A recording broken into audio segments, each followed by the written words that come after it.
போகலாம்னு ஆசைப்பட்டு என் பையன் சொன்னாங்க. நான் ஆர்கானிக் உரம் மட்டும் நல்ல வீணாக போச்சு.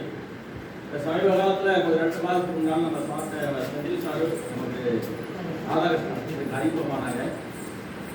அறிமுகம் செந்தில் சார் கூட்டு போய் என்னுடைய விவசாயத்தை காட்டி ரெகுலர் ப்ராடக்ட் வாங்கி கொடுத்து அக்ரிகல்ச்சர் வாங்கி கொடுத்துட்டோம். அதிகமான நெல் எனக்கு மவுசு போயிடுச்சு.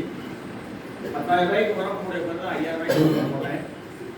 பூச்சி எல்லாம் 4 தடவை 5 தடவை அடிச்சாங்க. நான் 2 தடவை தான் மருந்து அடிச்சேன். கிட்டத்தட்ட எனக்கு நான் 3 ஏக்கர் விவசாயம் பண்ணேன். 133 மூட்டை நெல் ஆயிருக்கு. எனக்கு பதறிக்கிறது 10 கிலோ தான் இருந்துச்சு. இதை எங்கள் வீட்டுக்காரமாக தான் அடித்து காட்டினாங்க. அவ்வளோ அருமையான விவசாய நிலத்தை பொன் விலை பூமியாக மாற்றுவதற்கு நம்ம பிரிஸ்டேஜ் கம்பெனி சார்பாக நம்ம உடனே வாங்கி பயன்படுத்தணும். எனக்கு கிடைத்தது போல உங்களுக்கும் நெல்மணிகளும் நல்லபடியாக இருக்கும். மண்ணின் தன்மை நல்லா இருக்கும். நமக்கு நோய் நொடி இல்லாமல் இயற்கையோடு சேர்ந்து வெற்றியோடு வாழ்வோம். Good morning.